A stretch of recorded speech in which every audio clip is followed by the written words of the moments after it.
자, 안녕하십니까.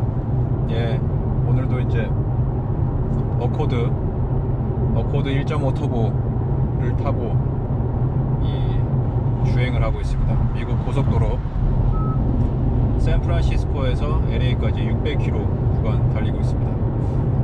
지난주에 제가 한 7, 8일 좀 전에 올린 영상이 생각보다 되게 반응이 많았습니다.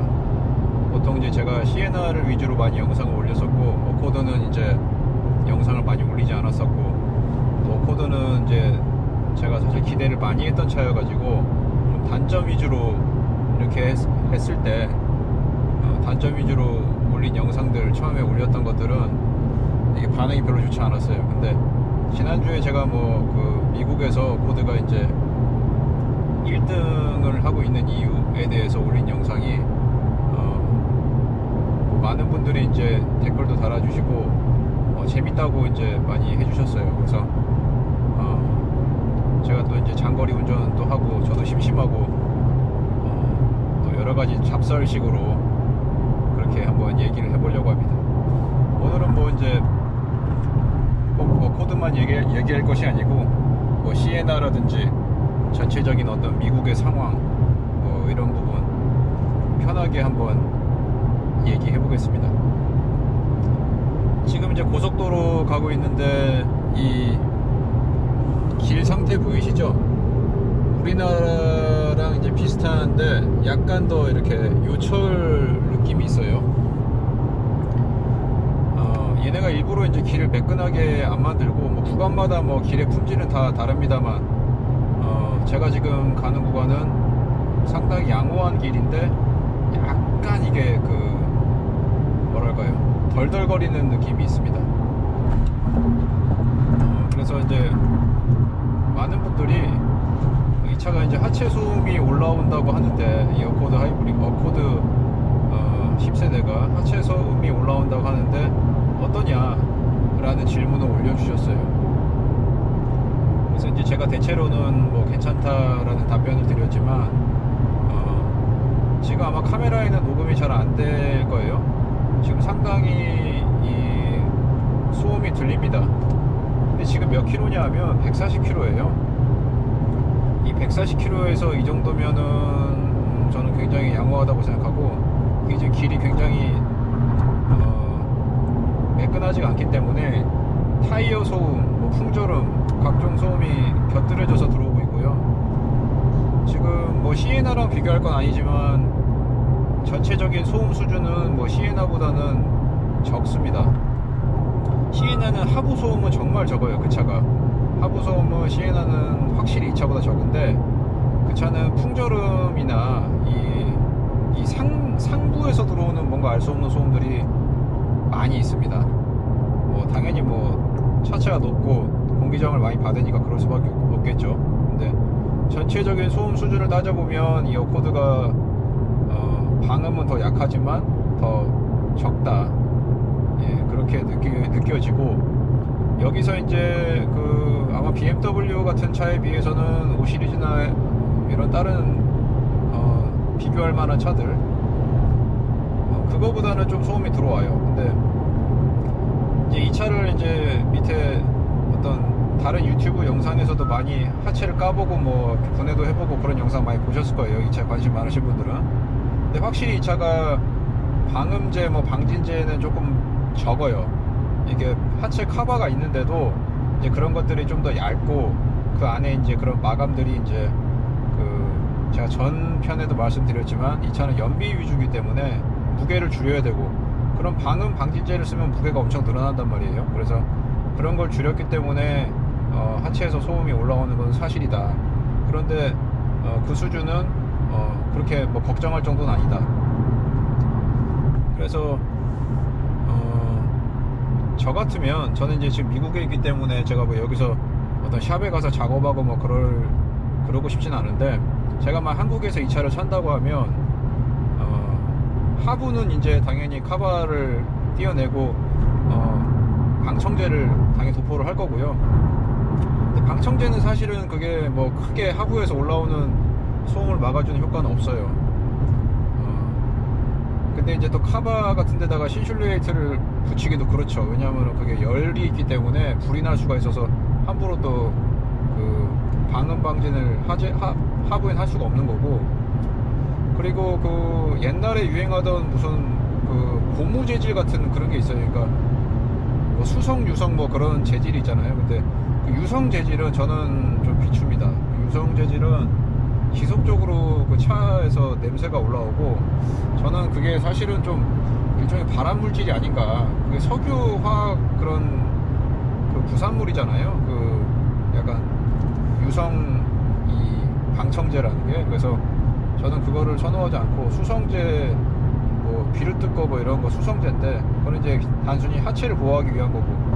그 유성제를 왜 말씀드렸냐면, 유성제는 사실은 조금 그 방음의 효과가 있어요. 두껍고 이렇게 끈끈하기 때문에 방음의 효과가 있는데, 그거는 비추기 때문에 단순히 하체를 보호하기 위한 목적만으로 방청제를 사용할 거고.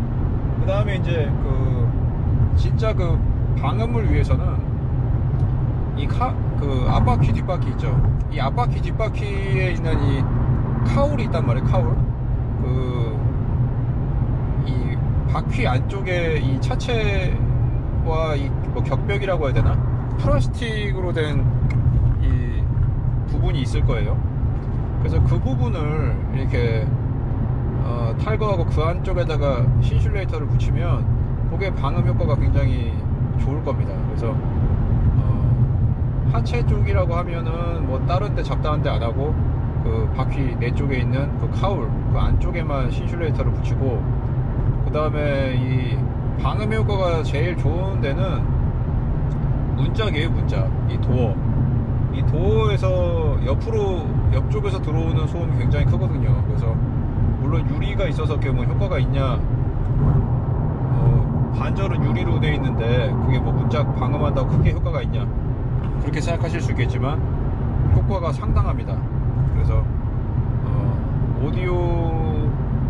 오디오에 뭐 관심 많으신 분들은 뭐 당연히 하시겠지만, 그게 아니라도 도어에 방음을 해주시면 상당히 이 소음 개선에 효과가 있습니다. 이 도어에 이제 방음을 하는 것도 여러 단계가 있어요. 뭐 2중 방음, 뭐 3중 방음 막 하는데, 제일 간단한 방음 하시면 됩니다. 너무 많이 하면 이게 또 그렇게 저는 샵에서 잘할까? 저는 약간 그런 의문도 들고, 그 다음에 이게 사실은 약간의 공기가 좀 통해줘야 돼요. 문에서 이 도어의 어떤 이런 그 유격을 얘기하는 게 아니라 유리나 이런 데 통해서도 바람이 좀 들어와야지 이게 그 외기 유입을 닫고서도 사람이 이렇게 질식을 안 할 수가 있는데, 방음을 너무 많이 해버리면 그 거의 완전 밀폐 차폐가 될 수가 있거든요. 그래서 저는 그냥 건강상 목적으로도 너무나 완벽한 방음은 할 필요도 없고 해서도 안 된다라고 생각하는 쪽입니다. 그래서 방음을 상당한 수준으로 해놓으면 이 문이 닫히는 게 틀리다고 하죠. 문이 이제 묵직하고 이제 푹 하고 닫히고 이제 그런 얘기를 많이 하는데, 이제 그 정도 이제 무게 때문에 뭐 묵직하게 닫히는 게 있겠지만, 그게 이제 차 이 문 틈 사이로 공기가 빠지는 뭐가 그런 뭔가 통로가 유격이 있는데, 그것까지 다 막아버리면 이제 문이 안 닫히는 거예요. 그래서 뭐 예를 들어서 쿠페형 차들 같은 경우는 이 문을 열면 유리가 살짝 내려가고 닫을 때 유리가 다 올라가잖아요.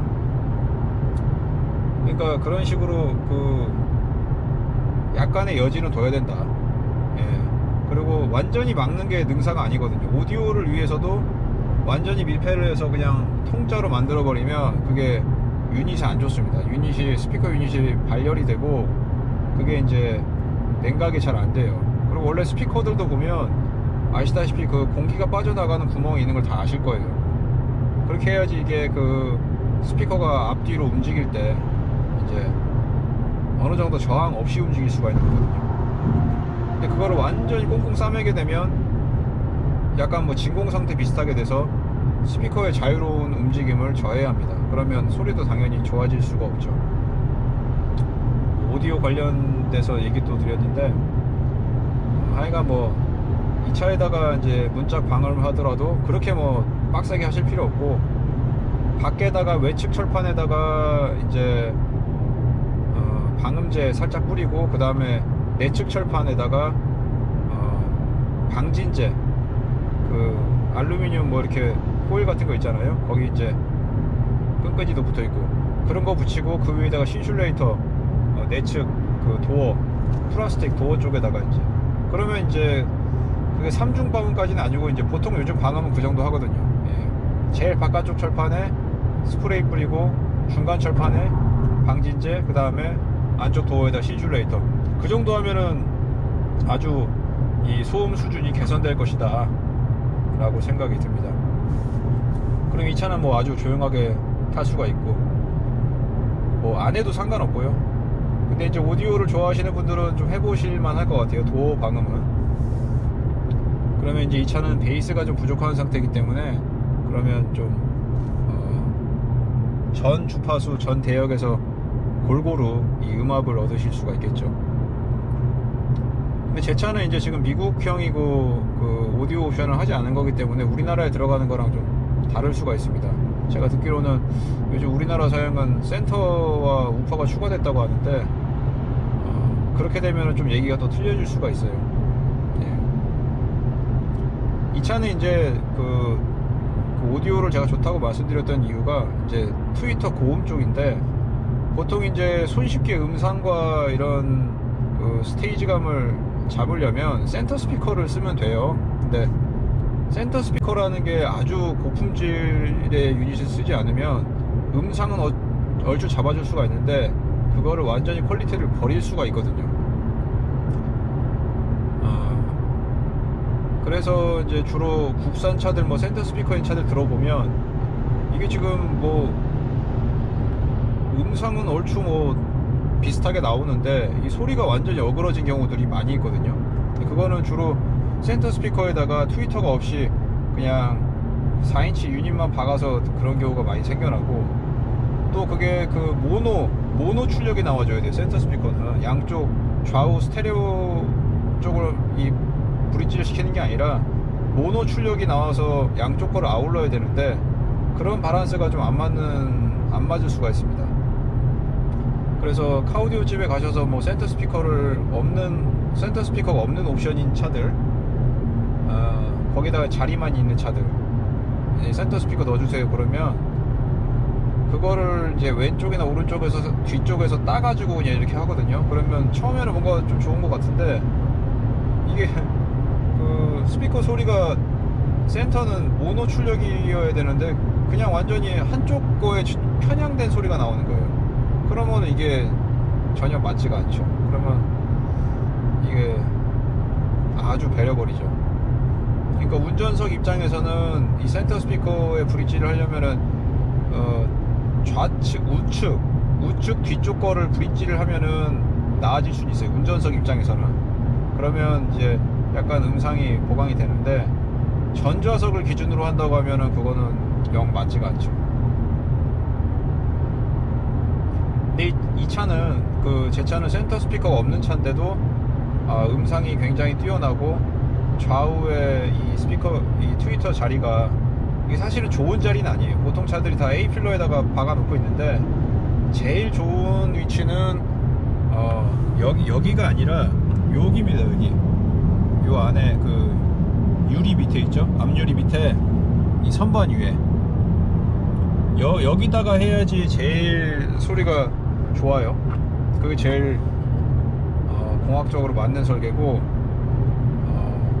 유리에 이제 반사가 돼서 고음이 나와서 소리도 훨씬 더 퍼지는 느낌과 쏘는 느낌도 줄어들고 반사음이 되고, 다만 이제 타임 얼라이먼트가 좀 문제인데, 그거는 이제 세팅을 해야 되는 문제가 생기죠.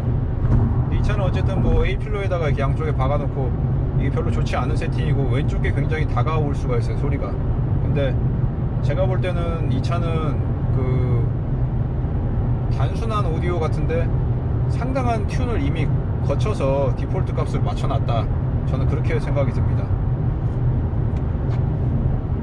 이게 그러니까 좌측 트위터가 그냥 사제 카오디오를 해가지고 이렇게 그냥 양쪽에 박아 놓으면 이 트위터가 품질이 좋고 이게 순도가 높으면 굉장히 쏘거든요. 왼쪽에 굉장히 피곤할 정도로 쏘는데 운전자한테 이 차는 그게 전혀 없이 기가 막히게 이게 음상이 맞는다 그렇게 느껴지거든요. 그거는 이미 순정 오디오에다가 타임 얼라이먼트 값을 넣어줬다는 거예요. 타임 얼라이먼트라는 거는 이제 아시다시피 이 자동차에서는 내가 어떤 스피커 중간에 앉아있는 게 아니고 치우쳐서 앉아있잖아요. 거리가 틀리단 말이에요. 좌측과 우측, 전후가. 그러면은 그 스피커와 나와의 거리를 그 보상해주기 위해서 약간의 이게 딜레이를 주는 거거든요. 근데 이 차는 이제 그게 이미 들어가 있다. 예. 그렇게 생각이 들고, 어떤 분이 이제 그 얘기를 해주셨어요. 이 차가 순정 오디오가 파이오니아 계열이다. 일제 파이오니아라고 있잖아요. 카오디오도 많이 만드는데 파이오니아에서 만진 오디오다라고 누가 그러셔요. 그래서 그러고 나서 보니까 이게 트위터도 파이오니아가 이 노란색 트위터를 쓰거든요. 사제 오디오도. 그러고 보니까 이 트위터도 노랗고 파이오니아처럼, 그리고 소리 경향도 파이오니아랑 굉장히 유사합니다. 이 차가 파이오니아 그 카오디오로 수십 년 전 아니면 20년도 넘게 전에 P9R이라는 그 오디오를 쓴 적이 있는데, 요즘도 아마 그 오디오를 뭐 이렇게 중고시장에서 구해서 쓰시는 것 같아요. 그리고 지금도 뭐 잘 관리해서 쓰는 분들도 많을 텐데, P9R하고 P9EQ라고 그 풀셋을 제가 구해서 썼어요. 근데 그 오디오가 굉장히 어려운 오디오거든요. 헤드 유닛이 있고, 그 다음에 이제 당연히 뭐 카오디오 하시는 분들 아시겠지만 무출력 데크라고 하이엔드 오디오고, 거기다가 이제 그 DAC와 EQ가 따로 외부 기계로 빠져 있어요. 광 케이블로 서로 연결이 되고 엄청난 유닛인데, 그게 이제 디폴트 값이 없고 완전히 이 운전자의 세팅에 맡겨놔요. 그래서 그 EQ도 밴드가 무슨 일반 오디오처럼 한 4개 5개가 있는 게 아니라, 그거는 뭐 EQ가 막 수십 개가 있습니다. 그 EQ 밴드가. 그래서 그거 맞추다가 그냥 하루 종일 다 가요. 그 세팅하다가. 타임 얼라이먼트도 마찬가지고. 근데 그때 제가 이제 만족스러운 결과물을 찾지 못했는데, 그 소리의 경향이, 그 파이오니아의 경향이 어떤 거라는 걸 제가 알게 됐는데, 지금 뒤늦게 생각해 보니까 이 오디오가 그거랑 약간 비슷합니다. 예, 헤드 유닛도 마찬가지고, 트위터는 물론 제가 그때 파이오니아를 쓴 건 아닌데, 이 다른 스피커 유닛을 써도 그 소리의 경향이라는 게 있거든요. 근데 상당히 그 느낌을 내준다. 예. 그래서 파이오니아에서 만진 게 맞는 것 같습니다.